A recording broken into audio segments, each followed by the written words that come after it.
नमस्कार। आज वर्षा पाग होइछि। श्रद्धा कहला मामा कौन टिके गरम गरम नुणी जिनस करंतु खाइबा। घरे तो कौन अच्छे देखिले पाउरुटी अच्छी पनीर अच्छी तेणु आलूटा को सिझेई देली ताको आज आम गोटे ब्रेड पनीर करवा। प्रथमे यही पाउरुटीर साइड गुड़ाक आम काटी नबा। देखंतु ताको एई टाइप रो चारिपटू मु तार बॉर्डर गुड़ाक काटी नेली। आउ गोटे ताको आम एमती ग्लास पकईकी गोटे राउंड स्पेस रे काटी नबा। देखंतु हे गेला एगुड़ाक आम रखी नबा। आसंतु मसलाटा रेडी कर दबा। कड़ईटा तातिकी रही आम टिके तेल पकई देकी जीरा टिके पकई दबा। जीरा टिके पकई दबा। भूसंग पत्र पकई दबा। अदा कंचा लंका छेचा टिके पकई दबा एवं पियाज टिके पकई दबा। ताको आम मेरून कलर भाजी नहीं दिया। आमर हो गला भजा मसला। एथर आलू गुड़िक आम से देकी ताको भल कि गोटे पेस्ट करनेबा जोटा कि आम कहते आलू पुरटा करनेबा। मसला आम टिके हलदी गुंड टिके लंका गुंड आउ लुण पकई देकी आम ताको भल भाजिकी टी बादाम चोपा छड़ी देती से पकईदबा। टेस्ट बढ़ा अल्प टी मेथी पत्र आम छाड़देबा। मसलाटा रेडी हो गला। आम एथर आलू पेस्टा को ठंडा करने को छाड़देबा। आपको ठंडा करने को छाड़देबा। आपको ठंडा हवा भितर आम गोटे बेसन में बटर बुड़े नवा।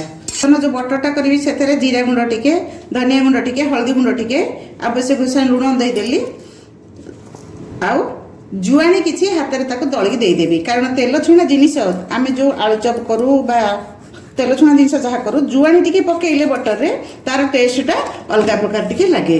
ये तो अदा रसुण छेचाटा टी पकईदेली। आपको सब आम एक गुड़े नहीं बटरटा करदे सब फेंटी हो गला। आम पानी देके आस्ते आस्ते आस्ते आस्ते आपको आम बटरटा रेडी करदे। देखो आम पूरा ठंडा हो गला। आम देख पाउरुटी यहीपरी आलू पेस्टा देकी तापरे पनीरटा देदेबा। तापर आउ टिके अल्प टिके आलू पेस्ट देकी पुणी नेक्स्ट पाउरुटी जोटा तापर एमती आम दाबिकी यही टाइप रो गोटाए करदेबा। एमती करके सब आम आग प्रथम रखी नबा। ये जो गोलटा करी तादेर यही टाइप रो मु कर देइछि। आको सब रखी नबा। तापर आम पैनटा को लगेगा। पैनटा ये तो लगे देइछि। तेलटा टिके गरम हो आसिले तापर आम प्रिपरेशन करिया। देखंतु बटर रे आको पाउरुटा को आम ए बेसन पेस्ट गोळै देकी तापर आम आस्ते किने छाड़ीबा तेल को। तेलटा जेहेतु गरम हो जाइछि आम ताको आस्ते किने छाड़ीबा।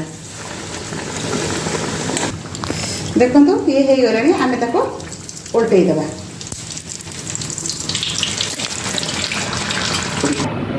देखो आमर रेडी हो गला पनीर ब्रेड चप। आम ताको यही टाइप रो काटिदबा। देखो केते सुंदर देखा जाउची। आको मध्य काटिदबा।